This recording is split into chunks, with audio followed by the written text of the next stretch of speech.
So my Spanish is very confusing. Because I'm a Puerto Rican who speaks Spanish with a Mexican accent, but uses Puerto Rican and Mexican terminology. My Spanish sounds like what a ransom note looks like. I used to be a lawyer. Yeah, this is a decision I made with my life. I used to be a war crimes lawyer with the United Nations. Yeah, until I decided it was time to get serious. And here we are. Life is short, you know? Sometimes you've got to look yourself in the mirror and say, Jess, where's this whole being a UN war crimes lawyer thing really going to get you? I'm sure bringing war criminals to justice is a great way to kill time and hang out with your friends. But maybe it's time you put your law degree to use bailing degenerate comics out of minor drug offenses. That was every conversation when I started comedy. It was like, Jess, I'm having a little bit of a legal issue. Okay, did you commit a genocide? Because if not, I cannot help you. It's not my area. If I ever call my sister and she doesn't answer the phone, I automatically assume it was a mistake. She left her phone in the bathroom. I should definitely call her right back. And if she still doesn't answer the phone, then I wait for the text message from her that says, on a conference call, what's up? If I don't get the on a conference call, what's up text, then I know for a fact she's probably being attacked and I should definitely call her till she answers the phone. But she loves it though, you know what I mean? Especially when she's real busy at work, I'm like a breath of fresh air.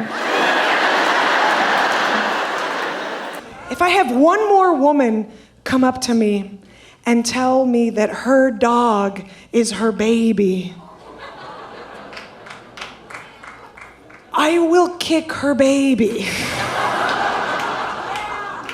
Look, I love dogs. I grew up with dogs.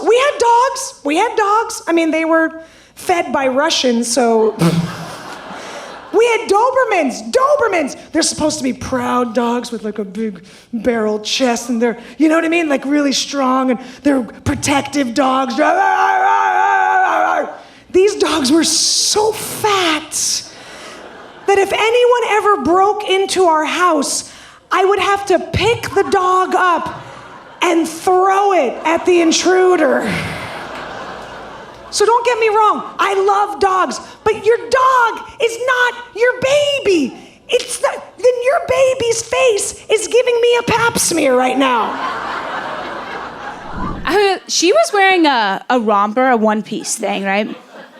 And it had a long zipper in the back.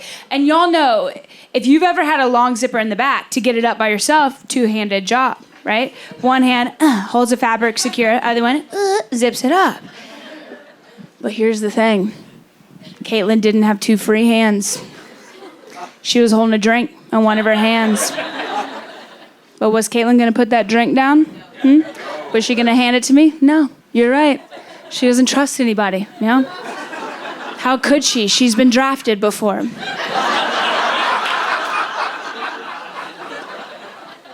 So... This is what this DIY bra did. She didn't even say anything. This is what she did. She just turned back around. She went back into the bathroom stall and she kicked open the door, right? And then she climbed up on top of the toilet seat backwards, right? Kept the door open and looked in the mirror. And with her one free hand, she just karate chopped that romper into her butt crack. Do you understand what I'm telling you, Houston? Sorry, we should get it for the discount tickets over here. They never get an up-close pic of this. Okay, here we go. Should get it for the deacons and the pastors over here. Do you understand what I'm telling you? Her butt was like, I got you, girl, and she just zipped that mofo up. Then she dismounted and did a one-leg twerk to free her Grand Canyon from its cotton harness. And she looked in the mirror, she fluffed her pillows, and she walked out. And I was like, women can do anything.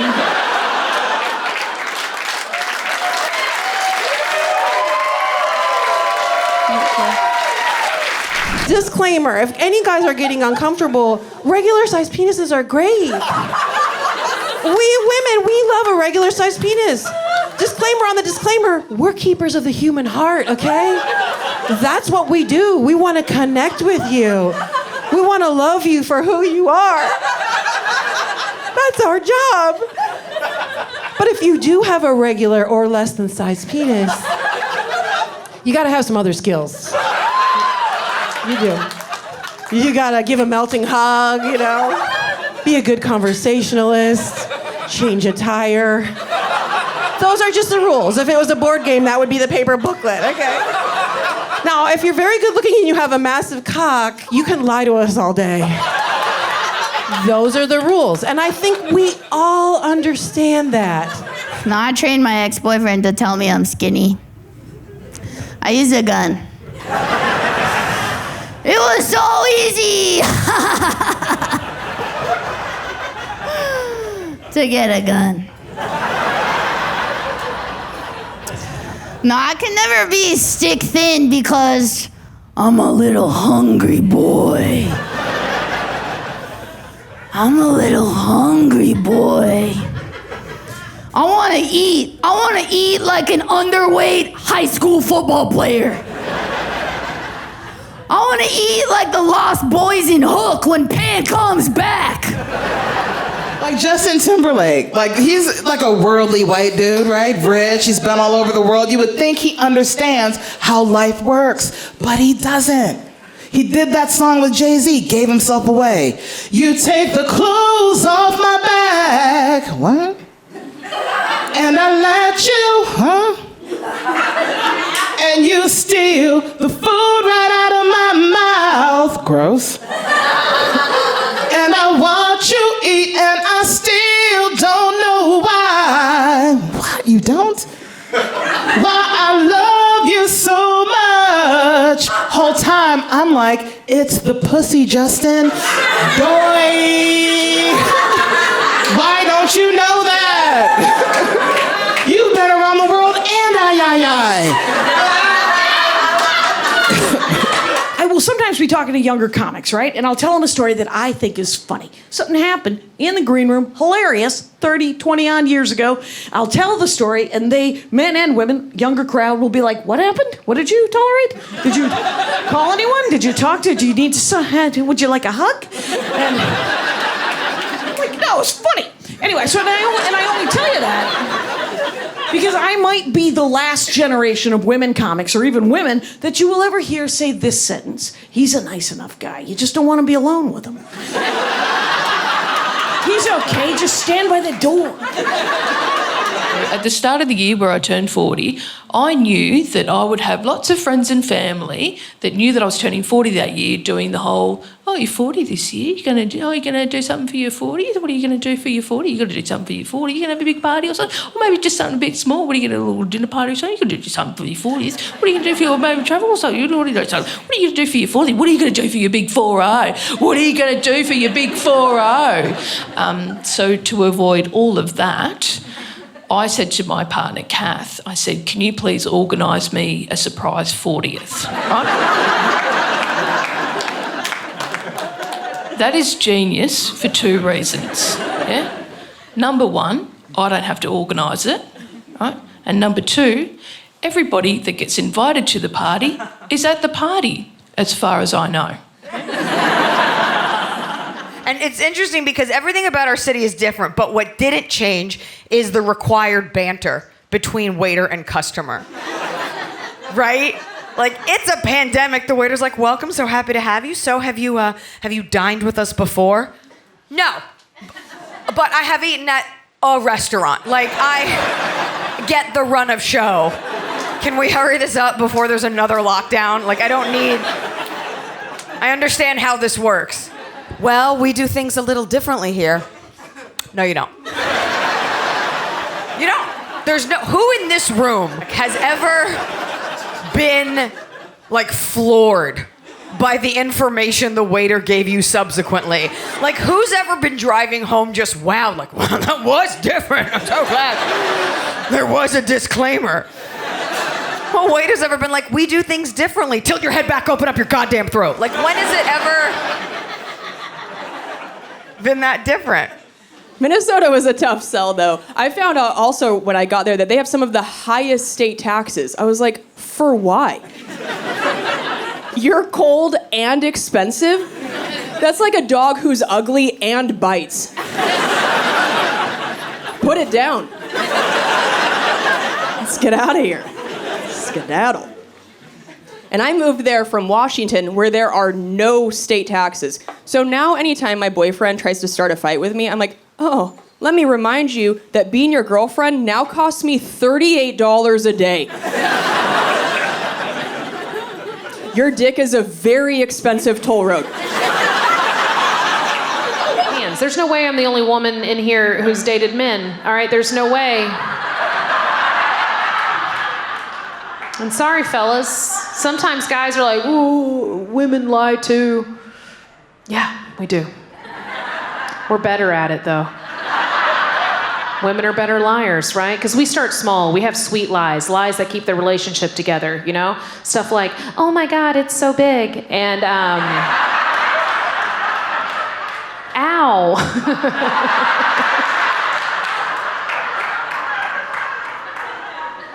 And you're the first one I ever let do that, you know, stuff like that.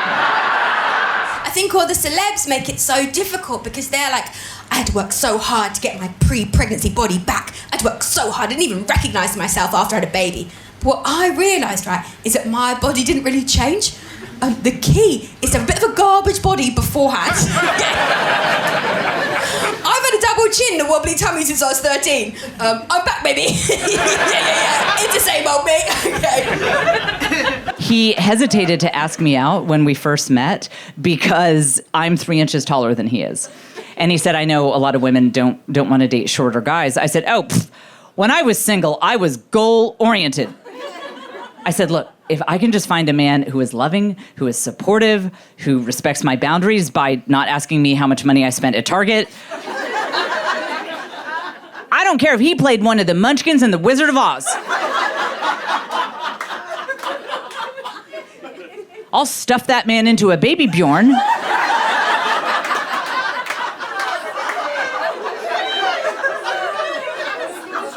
Take him out for a date night.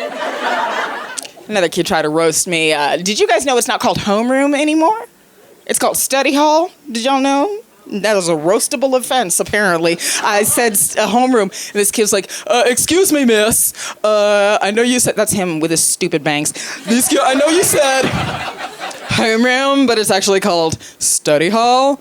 No offense, it was probably called homeroom in your day, because again, no offense. What are you, like, 20?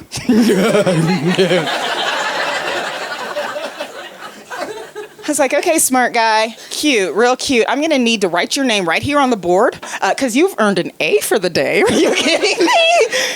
You think I look 20? I'm not even wearing concealer. I don't think I have it in me. I try so hard, but I think I might be even asexual. Sorry, Texas. Asexual. That's where a woman dates a man. And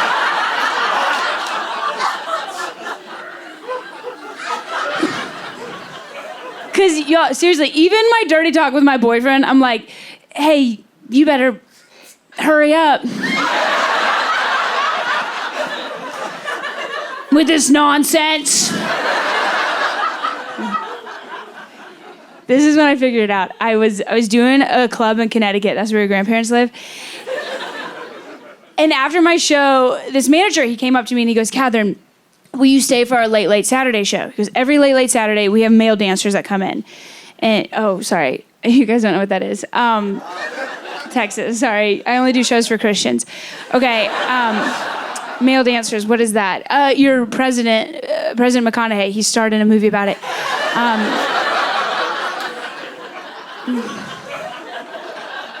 Male dancers, it's like the Wiggles, but for your mom. And It's very interactive. Okay, so I was like, no, I'm tired. And the manager was like, please, Katherine, stay. So I sat in the back of the room. I had my Cobb salad light ranch. And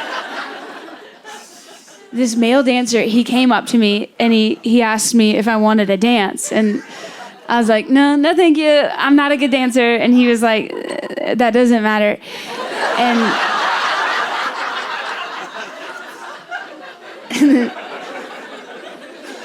And then he tried again. This is what he did. He came up behind me and he purred in the back of my ear. And I was like, no, thank you. You're not really my type. I'm more of a horse girl. And then he body rolled down me and he breathed hot breath into my vagina. And I was like, no, just got off work, no more moisture. But thanks for the UTI risk.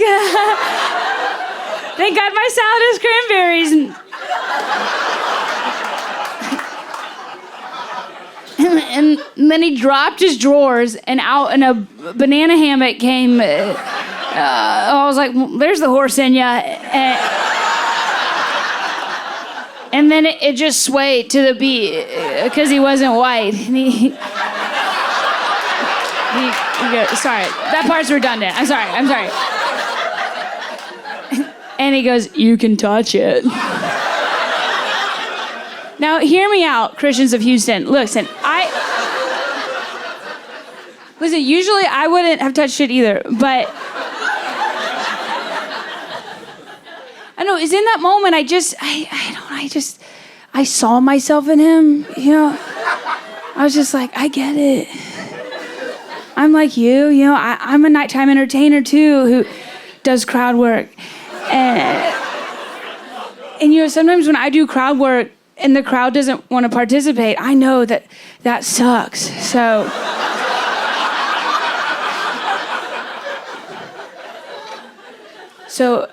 out of respect for my fellow artists, when he said, you can touch it, I just yes and him. And this is what I did, y'all. This is what I did. I go, okay, here I come. And I just grabbed my 2 front pinchers and I just went.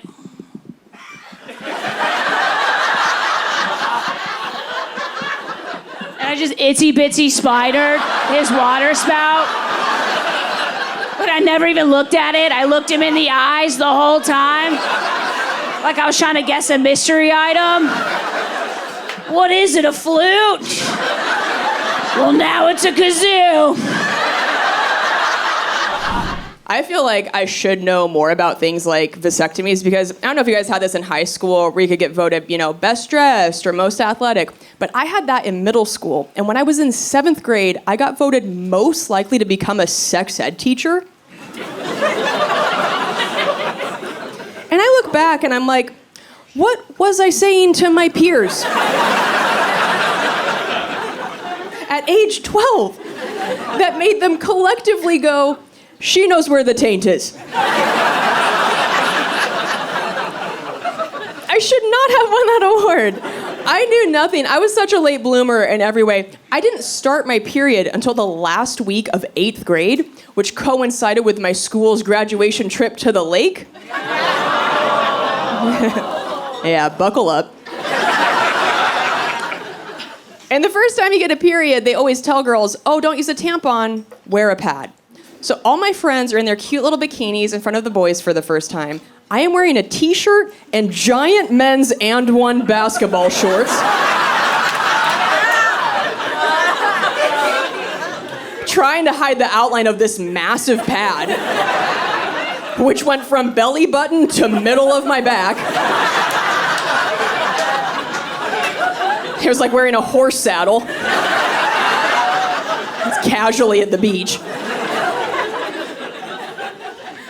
And then everybody jumped in the lake, and nobody told me that you can't get in with a pad on.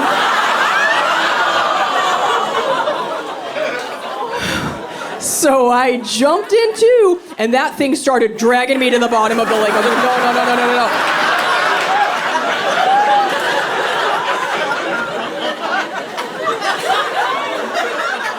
My life flashed before my eyes.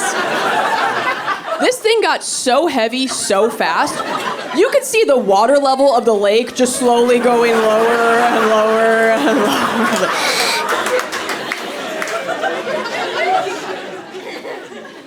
And I'm a terrible swimmer. I death gripped onto her front shoulder. She was like, "What are you doing?" I was like, "I'm bleeding and drowning, please. Help." So people flopped me up onto the dock, and I stood up, and in front of every boy in my grade, 20 gallons of water dumped out of my shorts for 40 straight seconds. Like the world's grossest magician.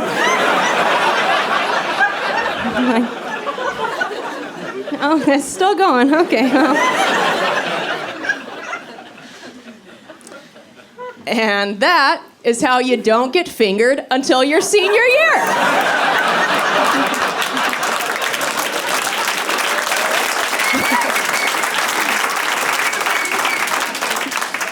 True story.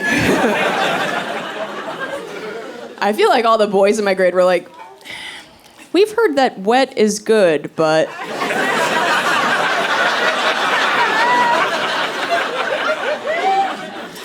That seems too wet. I don't think there's supposed to be fish coming out of there.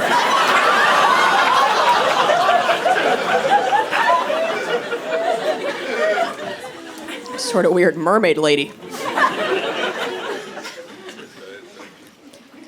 I actually got an IUD in recently because I heard that they could just make your period go away, but the procedure is a nightmare. They basically shove a Lego in your uterus while you're wide awake. I thought for sure I was gonna get knocked out for this. The doctor was like, "No." I was like, "Okay.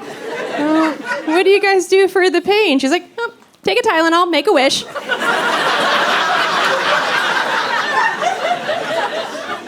I'm like, "Oh, I wish you'd go fuck yourself."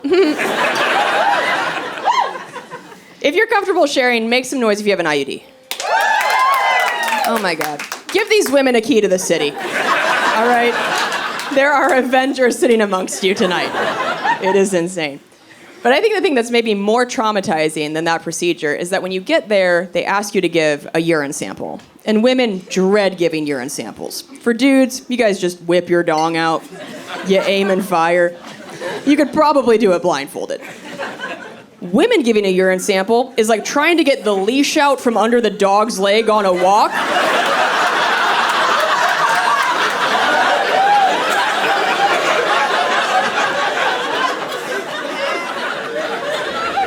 You're like, "Okay, this way, maybe this way." Well, am I going or are you going? Well, goddammit. So many legs.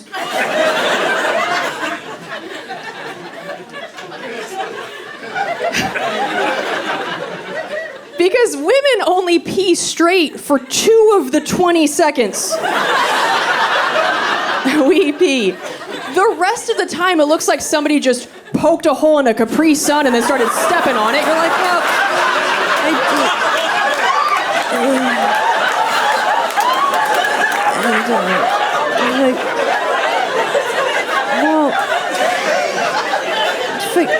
no, sideways? What am I peeing sideways?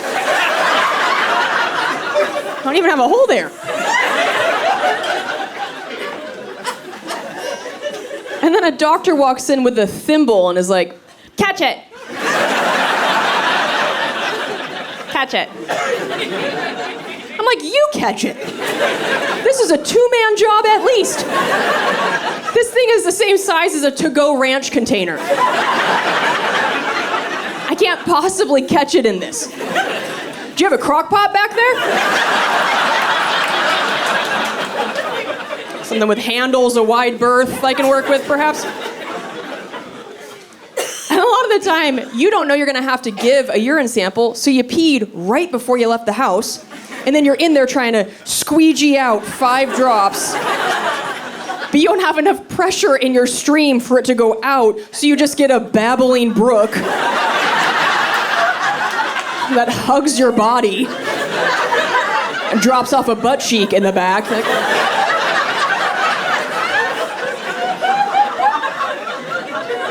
Have to drop a pin on GPS to know where that fucker went. I have no idea. I can't see back there. Can't catch that.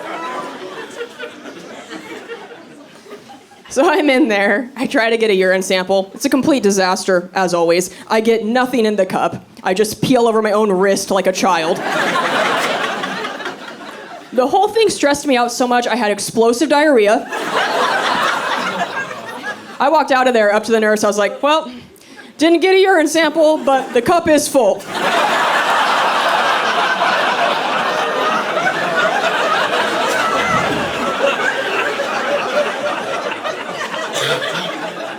Test what you can, I guess. But it's a broken system. It's not my fault. You fix it.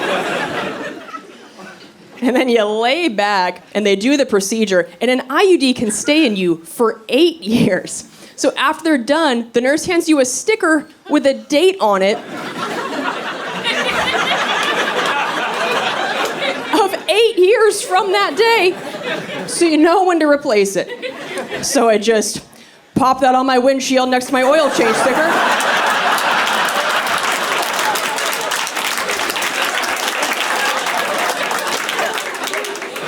Where else am I gonna put that thing? I got one that says Valvoline, one that says Vulvoline. I just like that. Just keep an eye. I told my dad about the sticker thing, and he goes, "Oh, that's interesting. I wonder if it works the same way as a car, where it goes by either the date or the mileage."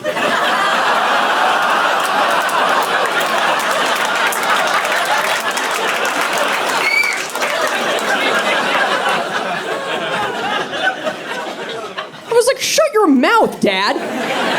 I mean, I'm definitely gonna use it on stage, but shut your mouth. Sicko. We're not friends. I don't want to joke with you like that. You're gonna make me start an OnlyFans. You keep that shit up. Shut up. That's definitely not how it works, by the way. That'd be very funny to me if they were secretly putting tiny odometers. You go in for a checkup, the doctor's like, oh, somebody had a busy April. Jesus Christ. Well, no way this thing's lasting 8 years. You're burning the tires clean off this thing. Slow down. There's some people in here who know me, some people who don't. Let's clarify some things. My name is Lace. That is my real name. It's not made up. It's not short for anything, right? But people don't accept that. When they meet me, their response is always, "That is so unique. What's your story that goes with it?" And I don't have a story. Lace is just the name you get when your parents are 17 when they have you. That's right, you too could share a name with an original American gladiator. If your mom was unsupervised after cheerleading practice. That's right. That's right. I have this little fantasy about like why my parents had me so young, and I like to imagine it wasn't just because they were good-looking, horny teenagers down in Warner Robins, Georgia, you know, getting it on in a 1975 Gremlin, a Gremlin that my dad painted with yellow house paint. I like to imagine my mom could see the future, right? She's a psychic, and she was like, "Listen here, David, one day we're gonna have a daughter named Lace, and she's gonna find herself broke and childless in her 30s as a has-been beauty queen bartender, pursuing her big dream of being a stand-up comedian, performing all over the country, right? In clubs and barbecue restaurants and living rooms sometimes, performing usually for free in front of tens of people at a time. So here, honey, hold my pom-poms. Help me get out of this cheerleading uniform. We're gonna breed ourselves a winner. Woo! Thank you. Thank you. And she did. She did. My parents are great. They are still together. It's very rare. Very rare. They are together. They shouldn't be, but they are. Right? They're just together out of spite at this point. You know, I'm not gonna let anybody hate you the way that I do, and that's sweet. That's true love. That's the goal for all of us, really, isn't it? Isn't it? They're amazing. They're very supportive of me. It took them a while to be supportive, right? Because nobody wants their kid to grow up and be a stand-up comedian. Nobody wants that. First of all, not a real job, okay? Second of all, they put a lot of work into me, you know? And I know when they see me up on stage, they're like, oh, we're so glad that we sacrificed our childhoods to raise you. So you could make fun of us in front of strangers for validation. Cool. Here's the thing, they'd be way more impressed if I had grandbabies, though. That's what I do know, right? They're supportive of me, but they wish I had grandchildren. And it makes sense that they want grandchildren, you know, because they're in their late 40s, so it's about time. It's kind of late, actually. My mom likes to send me hints that she's ready for grandbaby. She sends me links to cute little baby clothes she finds online. Wouldn't it be so cute if one day you had a little baby girl and she wore this little crocheted bumblebee costume that I found on Etsy that I've already bought 3 of? And I don't appreciate that. That's too much pressure, right? So I've just been replying to her emails with links to cute little nursing homes. Just the cheap ones. I'm like, this one had a COVID outbreak. And I like to tell her, you know, I might be broke, but Costco has caskets. And I've already bought 2 of them, so, you know, I'm gonna keep her on her toes. Which is all fun and games until I remember how close in age we are, and I'm like, oh no, we'll be in the nursing home at the same time. You gotta be careful. Gotta be careful. Here's the thing though, when you have a name like the title of a country song, you have a lot of pressure on you, all right? Because prior to comedy, I did pageants, and that's just what you have to do when your name is Lace, right? It's like it's your responsibility to go out and make it in the big city, right? To keep the family farm alive. Except we didn't have a farm, it was just a trailer, but still. You know, when you have a name like Lace, it's like, here's your one chance, Lace, don't let us down. Okay? And that's what I had to do. So I had to do pageants for years. I did that. And people are always like, that's so weird that you went from pageants to comedy. That's so different. And I'm like, no, it's not. It's actually very similar, okay? Right? You're on stage being vulnerable, being judged by mostly gay people. Like, it's the same. It's the same thing. But the cool part is like nowadays I still get to be on stage, but I don't have to act like I care about world peace. Thank you. Thank you. I love that, right? I also get to keep all the food I eat, and I think that's great. That's fun too. The easiest part is getting ready for the show because if I do a comedy show, I don't have to now put a piece of tape on my hoo-ha while I'm backstage.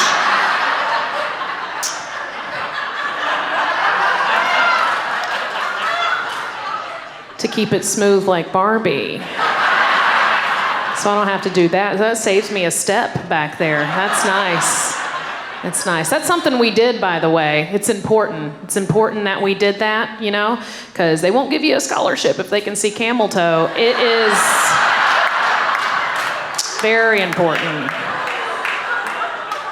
That is a real thing, by the way. We did that. We would put a piece of tape on, okay? That's what we did. It was called Tootie tape. They don't sell it in the stores, okay? Not yet. I will be selling some after the show. So if anybody's interested in freshening up their lake days this summer, I gotcha. I gotcha. If you're gonna try it out though, you gotta use medical tape, all right? That's very important. It comes off much easier, all right?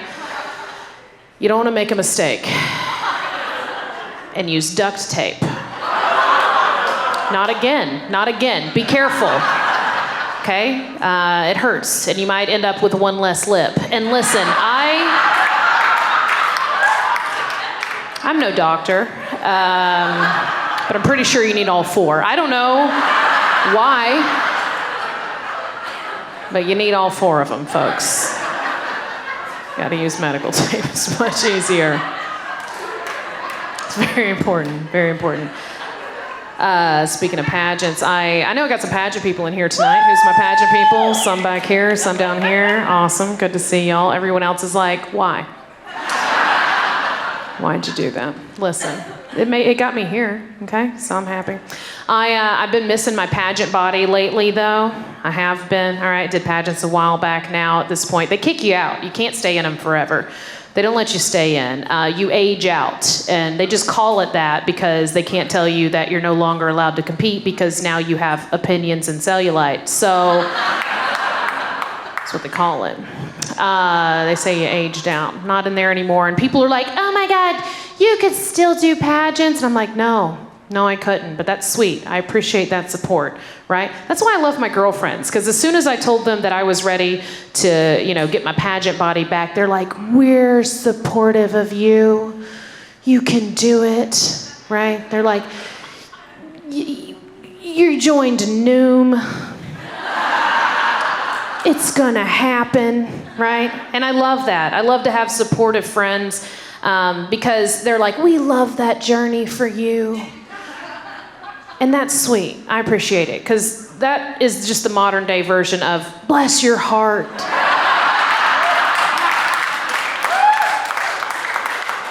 We know you're not gonna stop drinking alcohol or start showing up to Orange Theory Fitness, no matter how much you pay a month for it.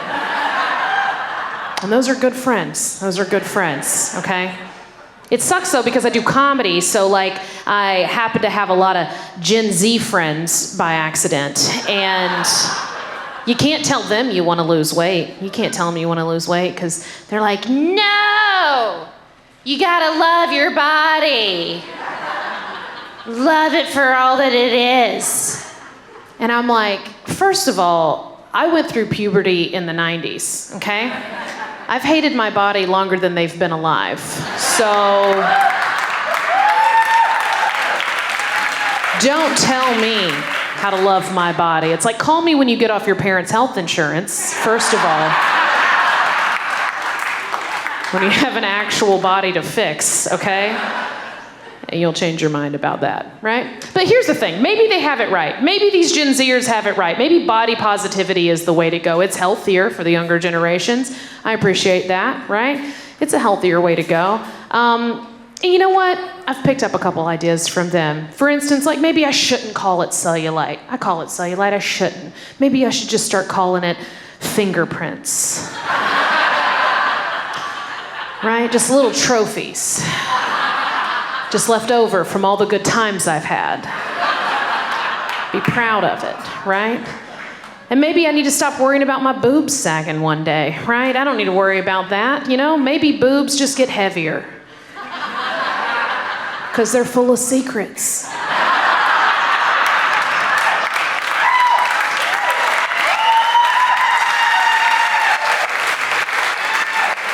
Left over from all the good times I've had. So maybe that's what it is. And guys, all right, I don't want to leave the fellas out of this. Gentlemen, listen, your balls. All right? They're not getting longer and more disgusting. I'm just kidding, they are. That is it's exactly what's happening, all right?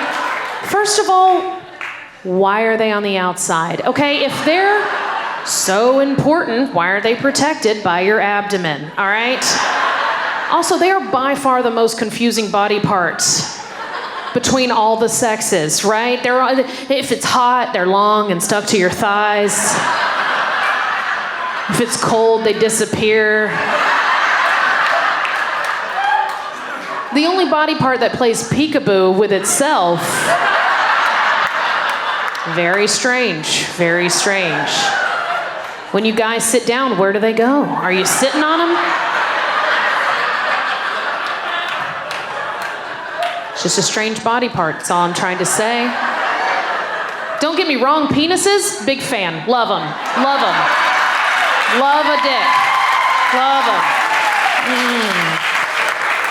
This is how you know women don't care for balls. When we buy vibrators, are their balls attached? Nope. No.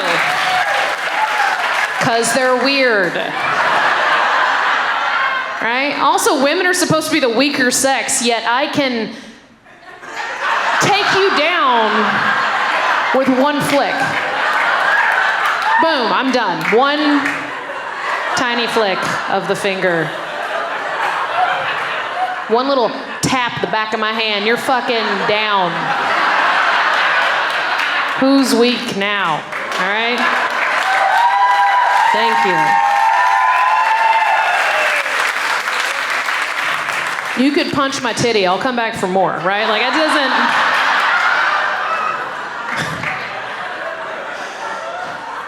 Can't stop me.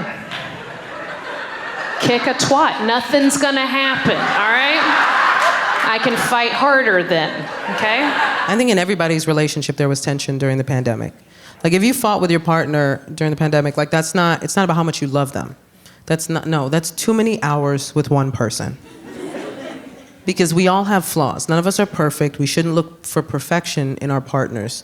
I think we should understand that everybody has flaws. It's not about your partner being perfect, but it's about how you handle those imperfections you have in each other, along with each other. And I think that was the biggest issue. Nobody was prepared to be around their partner 24/7, uninterrupted. Look, my husband's biggest thing is he's a talker, which is never said as a compliment. That is a warning every time. Like, hey, he's a talker. Go with God. And people underestimate it all the time because they don't understand he's the type of talker that doesn't need anyone else for the conversation. Do you know these people? You know how many times I've been at home, like, did I leave a podcast on? Like, who's bringing up random topics?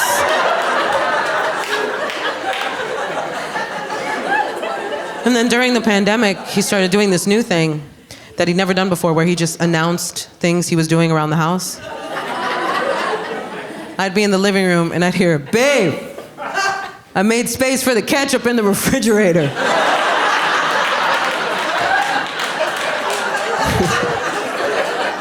And I'd be like, good job, man. Because my therapist said be more encouraging, you know what I mean? So I was like, who's killing it in the kitchen?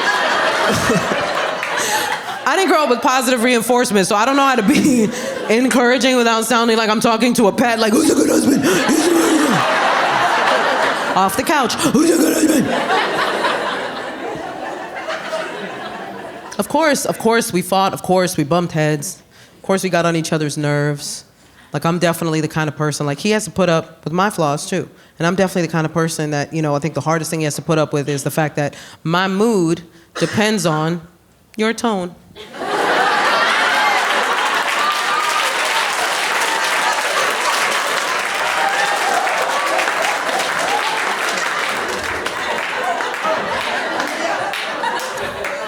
You don't have to tell me. I know it's toxic.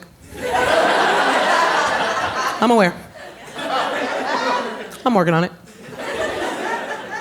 It's not fun, you know what I mean? To be the kind of person that's always like, what'd you say? And at this point, we've established that when a woman says, what'd you say?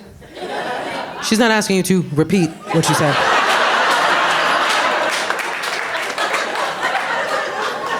She is asking you to rethink what you said.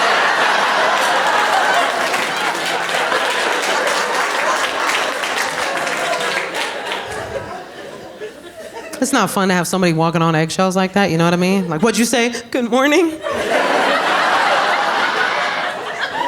Please say I did it right. We were bound to bump heads, man, but we're also both in therapy. And I don't know if you've ever fought with a healthy person. But it's annoying. Because we'd get into these big blow-up fights, right? Where we would just yell at each other, and then I'd storm out, right? And I'd have time to process. And I'd come back in and I'd be like, ugh, I realize my reaction to the previous situation is based on trauma from a former relationship that I shouldn't bring into this current space. Don't get too excited, baby girl. And then my husband would come in and he'd be like, ugh, I want you to know that I hear you and I see you. I was like, I hate us. I don't want to be us, I want to jump us. I don't like us. I come from a family where you flip a table to make a point, you know what I'm saying? Like, this feels too healthy, you know what I'm saying? And I got a temper on me. I'm not proud of it, but it's something I know about myself, right? Like, I got one of those tempers where I'll get real mad, real bad, real fast. Yeah. And then 5 seconds later, I'm like, we're cool. They'll be like, Gina, you burned down the house. Okay, but I'm a new woman now. Yes, I burned down the house, but I also called the fire department. And in therapy, they call that growth. So, how about you respect my journey?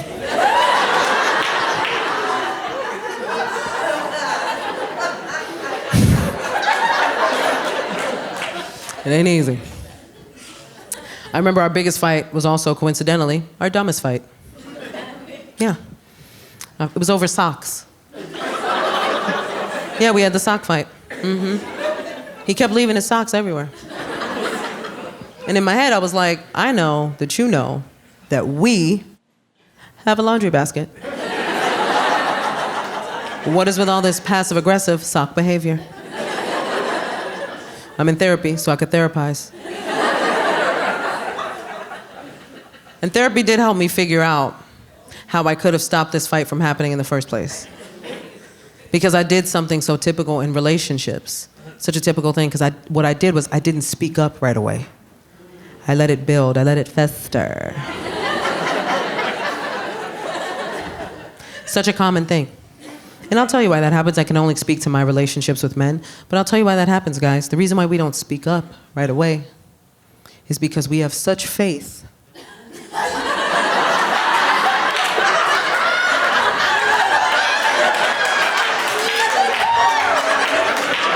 You already know. We have such faith in your ability to tell when we are upset. We truly believe you're gonna get all of our little subtle hints. Because that's what we do. That's what we do. Every woman in here can tell you when her partner is upset. Every woman in here. We always know. We always know, man. I know. I can tell by the way he breathes. So we always think he's gonna know. He's gonna know. Nope. Nope. And here's the thing. There's a reason why this happens. There's a reason why this happens, and it's not based on intelligence. It's about how we think and navigate through the world. The fact is, as a woman, I have to think 10 steps ahead for my own safety. I can't just walk out the door. I have to figure out where am I going, what time is it, how am I getting back, who am I going with, is it even safe for me to go there in the first place? These are the things we have to think about when we're navigating the world. Men don't have to think that far ahead. You don't have to think in the future. You can think in the now, what's happening now, what's in front of me now. If at any point I'm mad at my husband, yeah. If at any point I am angry at my husband and I were to go into his brain, I feel like it would just be like do-do-dee-dee-da-da-ba-da-ba-da-ba-da. Ba-da-ba-da-ba-da-ba-da. This is a great day, man. Da-da-da-da-da. She looks weird. Da-da-ba-da-ba-da-ba-ba. I wonder who made her mad, man. I wasn't even here. Yeah-da-da-da, yeah-da-da-da. No clue. He had no idea we were even in a fight. Have you ever had somebody sleep comfortably next to you? When you are fuming mad at them? Whew. That's a tough one. Because he was like,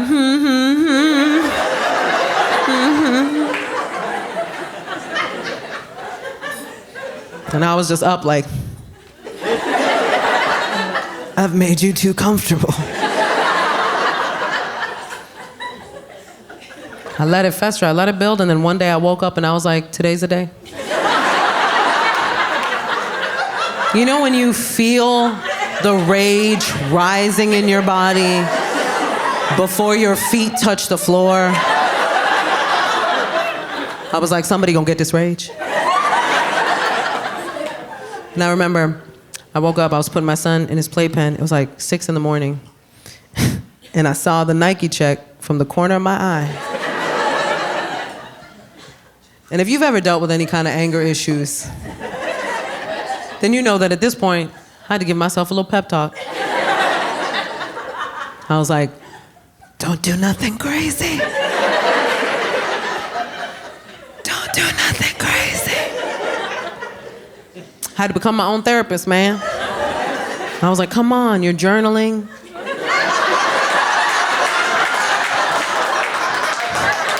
You're meditating.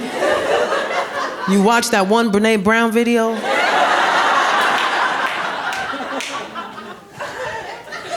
You can do this. And I was like, you know what? I'm not gonna say nothing.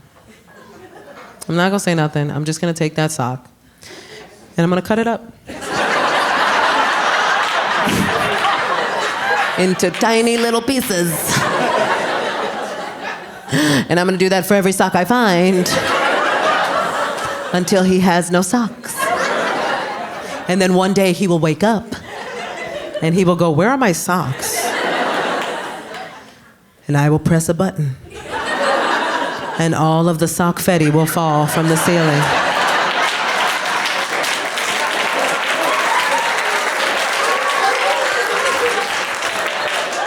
And I will go, ta-da! And then I will stab him because I will have snapped.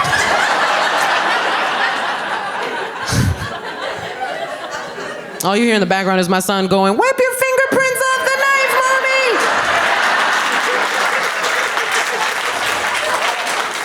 Mommy! Some people really took the pandemic to self-improve, leveled up when they came out, bettered themselves in some ways. No one here? Okay, everyone went dead silent. But people did get into shape. People got abs. I didn't even have close to abs before. I didn't know, like, what was the workout? That's what right? Because, like, everything was closed. Were people just, like, tearing down statues and dragging them to the river? Like, what was... The argument that people make against taking down statues, like the racist ones, obviously, not like the Statue of Liberty. Although that would be a workout. She's thick. They say it erases history. It erases history, which is crazy to me, As a Jew doing comedy, what are the odds? Extremely high. I've never needed a statue of a Nazi to remember the Holocaust. Like, no Jews ever needed a statue of a Nazi. The Nazi. There's many of them. No one's needed a statue of a Nazi to remember the Holocaust. Like, what we do is we just bring it up in every single conversation. Oh, hello, Sheila. How are you? How are the children? Never again. Like, it's,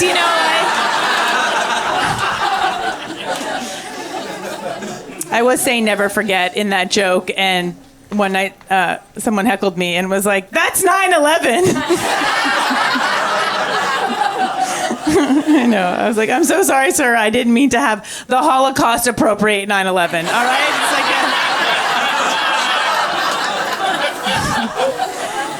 but I changed it. I listen to feedback. I do. Yeah. I'm not Dave Chappelle. No. I'm better than Dave Chappelle. Not at comedy, but as a person, perhaps. And that's holding me back in comedy. At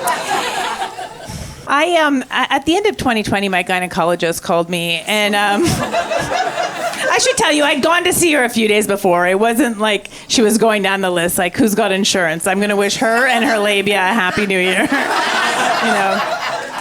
And she's like, do you have a few minutes? And I'm like, I don't have any minutes. Like, it's not good when they call you, right? Like, on a holiday? No, it's not, it wasn't good. She told me I had cervical cancer. But I want you guys to know I don't have it anymore. It's fine. I'm cancer-free. It's all good. So don't worry. Yeah. Thank you. Thank you so much. I gave it to Rush Limbaugh. But the cancer does come back if you don't laugh at these jokes. That's science, the CDC said. I was very lucky. They caught it really early, and all I had to do was get a hysterectomy. That was the whole thing. And I went in for the surgery. It was like feeling pretty confident about it. It was a beautiful morning in New York. It was sunny. The 2 Democratic senators for Georgia had just been confirmed, so the Senate had just gone Democrat. And it was the morning of January 6th, 2021. Very good alibi, all right? So I go in for the surgery and I wake up around 6 p.m. and I can hear the nurses whispering about an insurrection. And I was like, put me back under immediately. Like, no, thank you. No, thank you. How wild is it to realize that my uterus was the only thing holding this country together? Girl boss, am I right? Yes. I know you guys are like, tell us more about the hysterectomy. Okay, all right, fine. So the way it works is they pulled my uterus out through my vagina. I know, yeah, that's how I know. I didn't even tear, not a stitch. Did a lot of Kegels beforehand. No. I asked the surgeon afterwards what my uterus was like. I was like, was it big? I don't know, what was it, And he said, actually, your uterus was quite petite. What? Petite? Are you kidding me? Petite? Oh my! I couldn't believe it. No one has ever called any part of me petite, ever. A doctor? Are you kidding me? I was so excited. My mother was thrilled. Oh. She was like, Jessica, we could have taken your uterus shopping to Forever 21. So I don't have the uterus anymore, but I still have my ovaries. So what that means, is there any men here? Oh, there's you. Okay. I don't know. Sometimes they're like, especially the men are like, we want to know more about this. Okay. What this means is that I get my period, but I don't get my period. I don't bleed. I don't even need a panty liner. No, I don't even spot. Nothing. I know. Yeah. Also a little drier since it happened. They didn't warn me. All of the symptoms every month still. All of the symptoms, none of the evidence. That's what I'm living with. The bloated, the hungry, the horny, so sensitive too. I'm a mega account under a Rachel Maddow tweet. Like, so nuts. And so much poo on your period as well. So much poo. Don't be quiet on me here. You know what I'm talking about. Nobody talks about this. I know. Are there people on straight dates? Sometimes where there's more straight people, the women are like, don't tell them we poo. Like, I barely admit to peeing once a week. What are you doing? Lesbian is selling us out. So much poo on your period. I'm speaking truth to power up here. I don't care. Listen. It's like hangover poo after the greasy diner. But without the fun night out the night before. What is that? Being a woman is a nightmare. Honestly, it's beautiful, but we should not pay taxes at all. Sorry.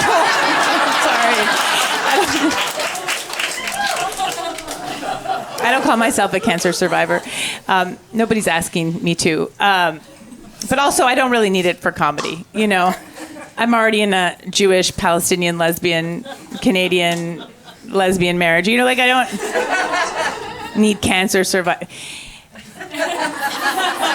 I also don't really feel like it's my word. I don't know if anyone's gatekeeping cancer survival. I don't know if I made a big deal of being a cancer survivor comedian, if like a woman would pop up covered in pink ribbons and Livestrong bracelets up to here, just like, no chemo, no radiation, keep it moving, Dolezal,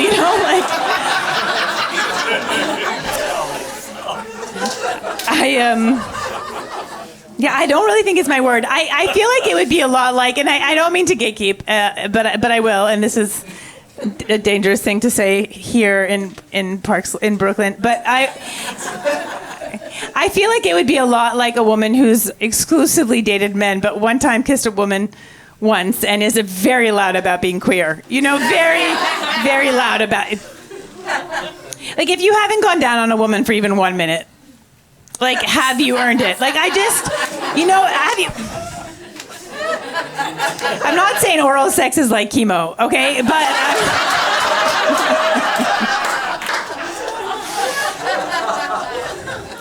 I got the cervical cancer from HPV. Anyone else? HPV? Okay. Yeah. I had it a long time, early adopter. I might be patient 0. I don't know anyone older with it. Maybe you guys are like, how old are you, Jess? All right, okay, all right, okay, this is where I'm at. Okay, when the HPV vaccine came out, it was too late for me. I already had it. Okay, all right. No one else born pre-peanut allergy, post-Cold War? No one in that bracket? I went to the gynecologist years ago in Montreal. I'm from the French part of Canada. That's why I'm hot. Thank you. Yeah. And he told me I had an irregular pap smear. That's what the Jews call it. It's stupid.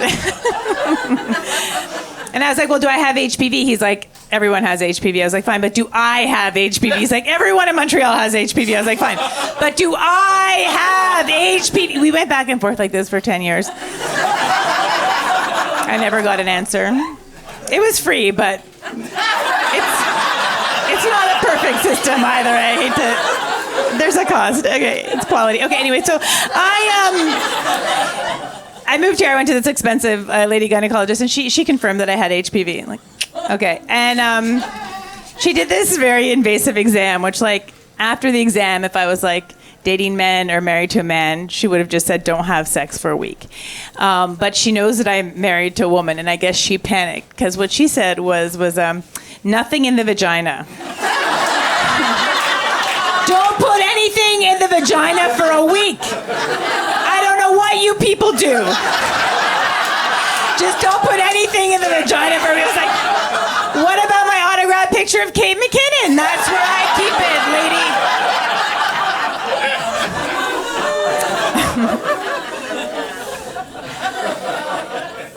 I was doing the math on this whole situation, and I realized that sex I had with one, several dozen, doesn't matter. Nobody's counting, nobody's judging. A few men, okay, whatever. 15 or 20 years ago, sex I had with men, okay, whatever. Who cares, Park Slope, okay? Doesn't matter, nobody's counting. 15 or 20 years ago, could have killed me today. Isn't that, I've been in a lesbian marriage a long time. Is that crazy? Listen, sex I had with one, several, doesn't, who cares? Nobody's counting.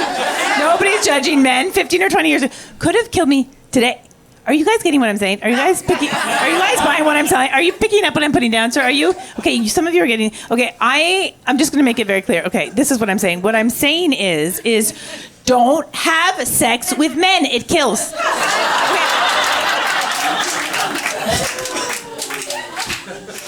Okay, you guys get jokes. One man did not. He chased me outside of a comedy club in Manhattan onto the street, and he was very upset. He was on his period, and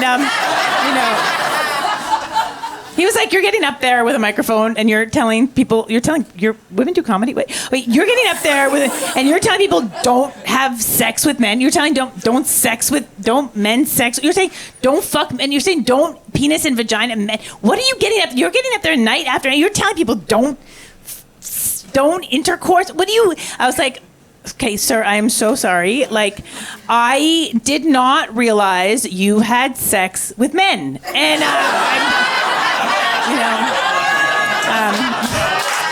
so he didn't talk to me after that. It was good.